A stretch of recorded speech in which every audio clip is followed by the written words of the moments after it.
Halo, selamat hari Minggu, selamat menikmati hari ini bagi adik-adik, remaja dan teruna dimanapun kalian berada. Kembali saya mengajak kalian semua atau kita semua untuk beribadah secara online.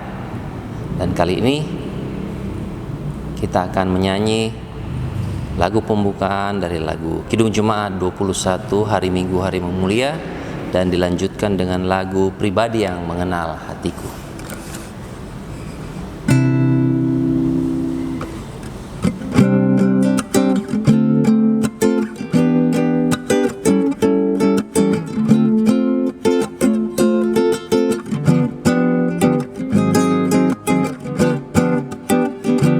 Hari Minggu, hari yang mulia, itu hari Tuhanku.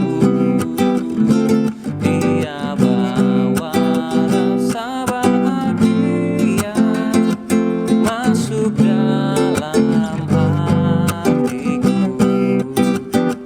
Hari Minggu, hari Tuhan, hari suci dan teduh. Hari Minggu, hari Tuhan, hari suci dan teduh.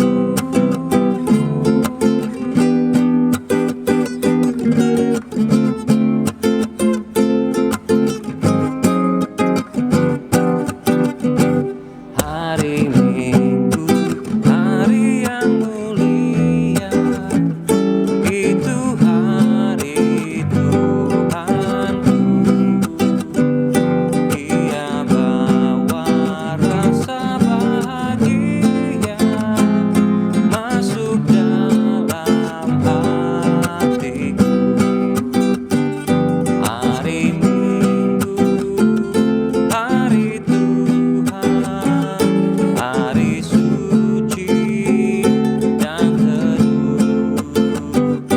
Hari Minggu, hari Tuhan, hari suci dan teduh.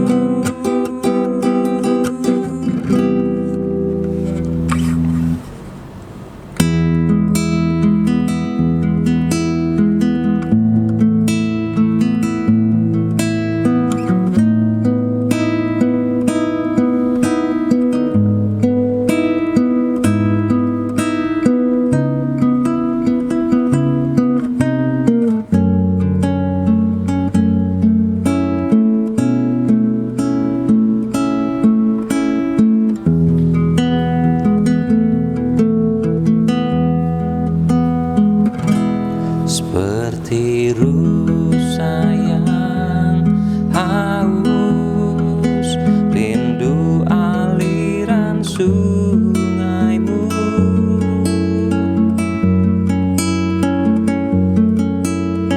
Hatiku tak tahan menunggumu.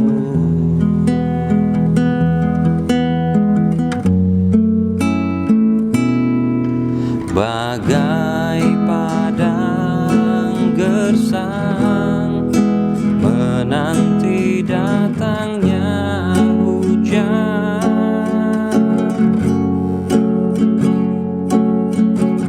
begitupun jiwaku, Tuhan, sebab hanya Engkau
berdoa. Kami mengucap syukur ya Tuhan untuk kesempatan yang Tuhan berikan buat kami, sehingga kembali pada hari ini kami boleh datang beribadah meskipun secara online atau dalam jaringan. Namun kami percaya Tuhan tetap menyertai dan memberkati usaha kami dalam kami melakukan pujian dan penyembahan serta ingin mendengarkan firman-Mu, meskipun dalam kondisi kami tidak datang ke dalam rumah-Mu yang kudus ya Tuhan. Tuhan Yesus, Tuhan kiranya berkenan memberkati setiap yang terlibat di dalam ini, dan kami juga Tuhan yang mengikuti ibadah ini. Tuhan urapi kami dengan kuasa Roh Kudus-Mu sehingga kami boleh mengikuti ibadah ini dan kami boleh menerima firman-Mu, dan yang menyampaikan firman-Mu juga bisa menyampaikan seturut dengan kehendak-Mu. Terima kasih Tuhan Yesus, terpuji Engkau, amin. Baik, kita akan membuka Alkitab kita dari Kejadian 3 ayat 9 sampai ayatnya yang ke-13. Kejadian 3 ayat 9 hingga ayatnya yang ke-13. Nah, kita baca bersama-sama ya. Sudah dapat di rumah? Kita mulai. Ayat 9, tetapi Tuhan Allah memanggil manusia itu dan berfirman kepadanya, "Di manakah engkau?" Ayat 10, ia menjawab, "Ketika aku mendengar bahwa engkau ada dalam taman ini, aku menjadi takut karena aku telanjang. Sebab itu aku bersembunyi." Ayat 11, firman-Nya, "Siapakah yang memberitahukan kepadamu bahwa engkau telanjang? Apakah engkau makan dari buah pohon yang kularang engkau makan itu?" Manusia itu menjawab, "Perempuan yang kau tempatkan di sisiku, dialah yang memberi dari buah pohon itu kepadaku, maka ku makan." Ayat ke-13, kemudian berfirmanlah Tuhan Allah kepada perempuan itu, "Apakah yang telah kau perbuat ini?" Jawab perempuan itu, "Ular itu yang memperdayakan aku, maka ku makan." Tema kita kali ini adalah tentang kambing hitam atau mengkambing hitamkan sesuatu atau orang lain. Kenapa disebut kambing hitam? Jangan tanyalah sama saya, tanya sama ahli bahasa. Nah, satu cerita, ada seorang bapak pulang dari kantor. Dia marah-marah, ketuk-ketuk pintu, tok tok tok tok tok tok. Begitu sang istri atau sang ibu keluar, kemudian dia marah-marah, "Ibu nih, kenapa lama sekali buka pintu? Saya sudah dari tadi menunggu di luar. Kenapa lama sekali?" Nah, si istri bingung. Nih bapak kok marah-marah ya? Orang tidak sampai semenit pakai marah-marah. Istrinya jadi kesel, jengkel karena tiba-tiba dimarahin. Kemudian istrinya masuk ke rumah. Anaknya pulang sekolah, datang, ngelihat baju anaknya kotor kiri kanan. Anaknya diomelin, "Kamu baju tiap hari pulang kotor melulu. Capek tahu ibu cucinya." Si anak kebingungan, kok saya dimarahi sih? Perasaan juga saya tiap hari pulang pasti bajunya kotor, namanya baju putih, baju sekolah. Terus si anak jadi kesel, tapi dia tidak berani marahin ibunya, tidak berani omelin ibunya. Nah, si anak jalan terus bawa bajunya yang kotor mau dimasukin ke tempat pakaian kotor. Dia lihat kucingnya lagi lewat, hampir kesandung, ditendang kucingnya, buang. Nah, seperti bacaan kita tadi, coba kita perhatikan bagaimana Adam ketika ditanya oleh Tuhan, "Kenapa kamu tahu kalau kamu telanjang?" Adam jawab apa? "Hawa yang memberikan aku, sehingga buah itu aku makan." Kemudian Hawa menyalahkan siapa? Hawa menyalahkan ular. Nah, kebiasaan-kebiasaan seperti ini ternyata bukan hanya dari sekarang, baru sekarang, tetapi sudah dari zaman dulu, dan itu tercatat di dalam Alkitab. Inilah yang disebut dengan pengalihan agresi, yaitu perilaku yang mengalihkan sumber frustasi awal kepada sumber frustasi pengganti. Dalam hal ini ada terjadi pelemparan kesalahan. Ada pihak yang tidak tahu apa-apa dan juga tidak bersalah apa-apa, namun dijadikan sebagai pihak yang bersalah. Ini yang disebut gejala kambing hitam. Nah, coba bayangkan kalau misalnya nih, dalam satu keluarga ada 4 bersaudara atau lebih. Coba bayangin jalur kambing hitamnya jadi lebih panjang kan? Apa sih sebenarnya perilaku kambing hitam ini?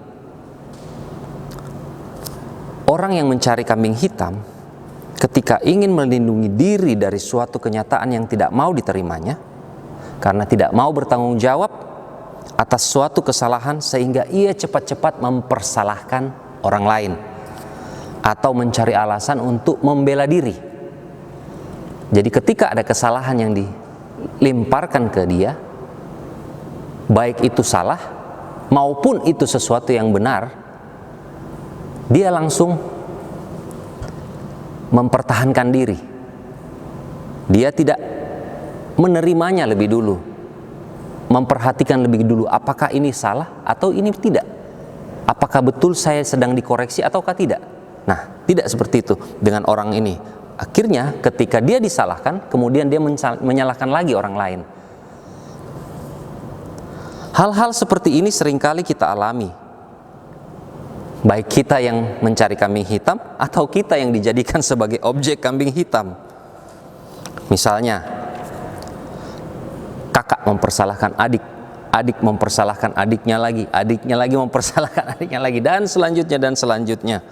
Nah, atau misalnya kita sedang malas-malasan dan mengantuk ketika kakak pembimbingnya sedang memimpin ibadah, terus kemudian ditegur, saya kalau sama kak ini yang mengajar atau bapak ini yang mengajar, saya malas, makanya saya ngantuk, saya tidur-tiduran. Seperti itu. Nah, itu adalah bagian dari kambing hitam, mempersalahkan sesuatu padahal sebenarnya dia yang ngantuk. Malamnya main game sampai jam 3, jam 4, kemudian tidur jam 7 berangkat ke gereja dalam kondisi ngantuk, itu pun sudah dipaksa sama orang tua. Sampai di gereja ketika menyanyi hanya tertidur di belakang, ketika firman atau ketika berdoa dia tertidur, kemudian sampai kepada firman Tuhan selesai masih tetap tertidur, kemudian ditegur oleh gurunya atau pengasuhnya, guru atau pengasuhnya. Nah, hal-hal seperti inilah yang disebut dengan gejala kambing hitam. Padahal jelas-jelas firman Tuhan itu ditabur di atas kita. Kalau kita bisa terima dengan baik, berarti kita yang adalah tanah yang bagus. Tetapi ketika kita tidak menerimanya dengan baik, maka kita bukanlah tanah yang bagus.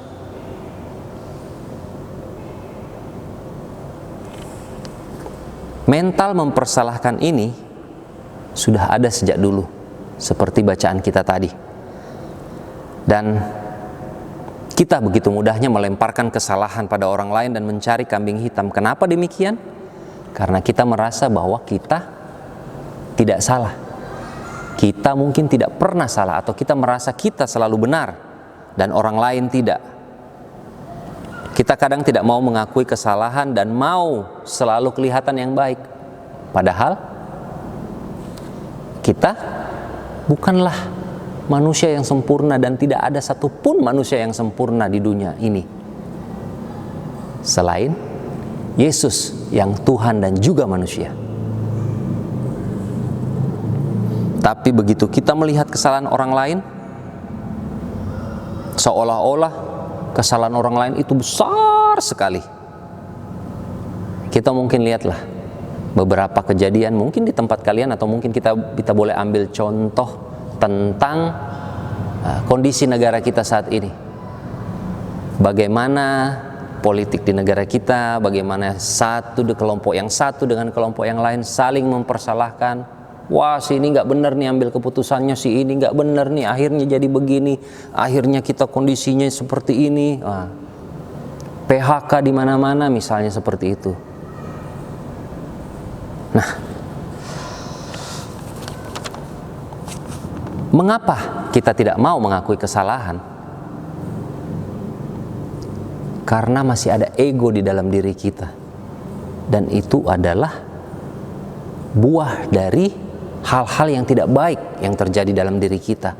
Tetapi ketika kita mau berpatokan kepada firman Tuhan, kita buka 1 Korintus 13 ayat 4 sampai 7.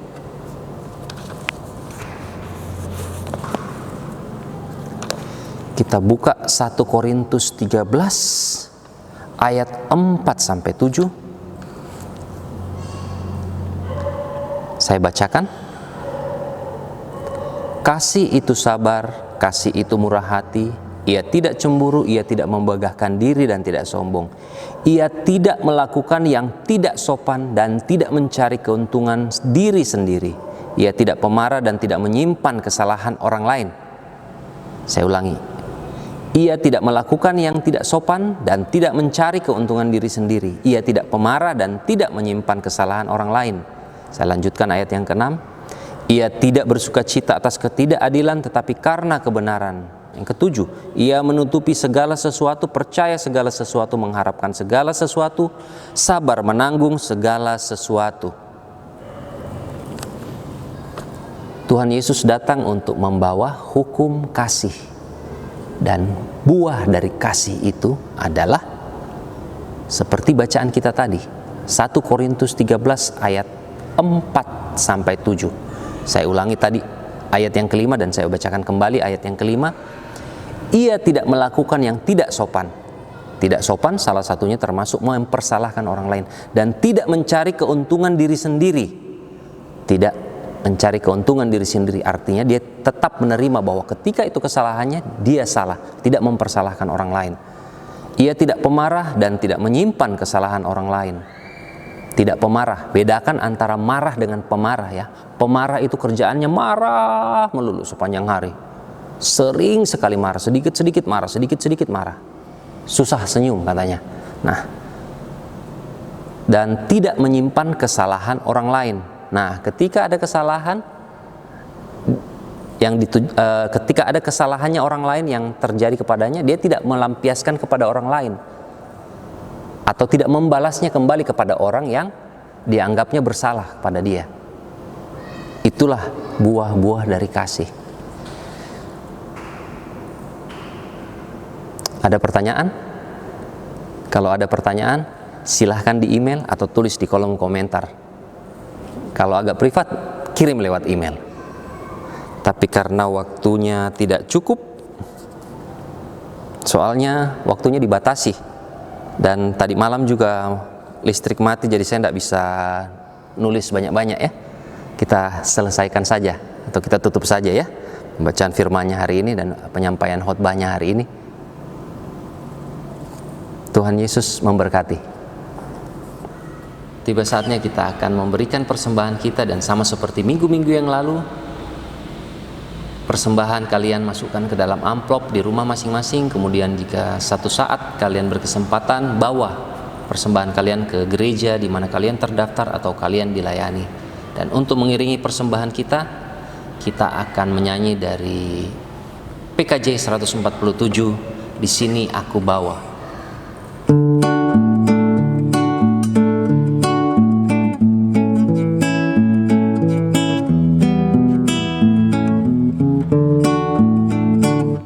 Di sini aku bawa Tuhan, persembahan hidupku semoga berkenan.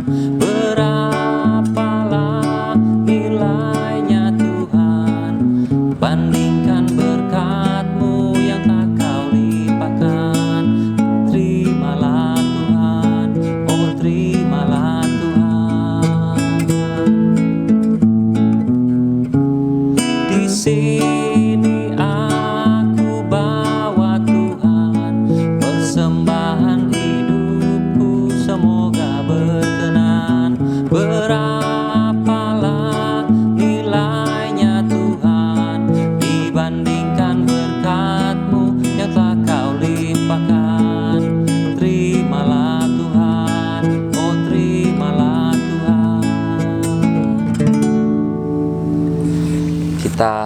berdoa menutup ibadah kita. Kita berdoa. Terima kasih Tuhan, Tuhan sudah menuntun kami sehingga kami boleh melaksanakan ibadah secara online. Berkati anak-anak remaja-Mu Tuhan, anak-anak terunamu yang mengikuti ibadah ini Tuhan, kiranya berkenan memberkati dalam setiap kehidupan mereka, dalam setiap mereka melangkah, sehingga apa yang mereka lakukan Tuhan boleh berjalan seturut dengan kehendak Tuhan. Jadikan mereka sebagai anak-anak generasi emas-Mu Tuhan, anak-anak-Mu yang akan memuliakan Engkau di masa yang akan datang. Bapa dalam Tuhan Yesus, kami juga mau berdoa untuk bangsa dan negara kami. Tuhan berkati Bapak Presiden, Bapak Wakil Presiden, hingga menteri-menteri dan pejabat-pejabat yang ada di daerah, agar mereka ketika melakukan kebijakan, mengambil keputusan, Tuhan kiranya berkenan memberkati mereka agar mereka melakukannya semua seturut dengan kehendak Tuhan dan untuk kepentingan masyarakat banyak. Bapa di dalam Tuhan Yesus, dalam kondisi ini juga Tuhan, kami mau berdoa untuk setiap gereja, baik gereja di mana kami terdaftar maupun gereja-gereja lain dimanapun berada. Tuhan kiranya berkenan memberkati setiap pemimpin-pemimpin, setiap gembala, agar mereka boleh menguatkan umat-Mu, menguatkan tiap jemaat dalam kondisi ini Tuhan, dalam menghadapi kondisi yang Tuhan izinkan terjadi di tengah-tengah bangsa ini. Terima kasih Tuhan Yesus untuk semuanya. Kami juga mau berdoa untuk setiap kru, mulai dari kameramen, editor, hingga pembuat naskah dalam setiap kegiatan, rekaman, dan juga Tuhan sampai proses selesainya ibadah online ini. Tuhan memberkati tiap-tiap pribadi sehingga mereka boleh semakin hari semakin Tuhan berikan talenta dan berkati dalam kehidupan, baik secara pribadi maupun secara keluarga. Terima kasih Tuhan Yesus, kami mau serahkan seluruh kehidupan kami mulai saat ini hingga hari-hari yang akan datang. Tuhan kiranya berkenan memberkati kami sehingga kami boleh menjalani kehidupan ini dengan penuh sukacita, dengan penuh pengharapan bahwa kami terus berharap hanya kepadamu saja, Yesus Kristus Tuhan dan Juru Selamat kami yang hidup. Ini doa kami Tuhan, dalam namamu kami naikkan doa ini. Amin. Baik, sampai di sini ibadah kita. Bila ada kritik, komentar, saran, atau pertanyaan, silahkan kirim melalui email kristentanpatembok@gmail.com. Dan pesan untuk kalian semua, jadilah berkat dimanapun Tuhan menempatkan kalian semua. Tuhan Yesus memberkati.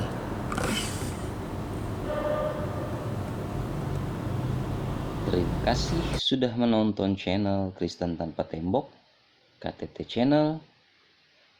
Bila ada kritik, saran, masukan, dan ide, silahkan dimuat di kolom komentar atau dikirim melalui email kristentanpatembok@gmail.com kristentanpatembok@gmail.com. Dukung kami dalam doa agar channel ini bisa jadi saluran berkat bagi banyak remaja atau teruna dan juga setiap orang yang menontonnya. Tuhan Yesus memberkati.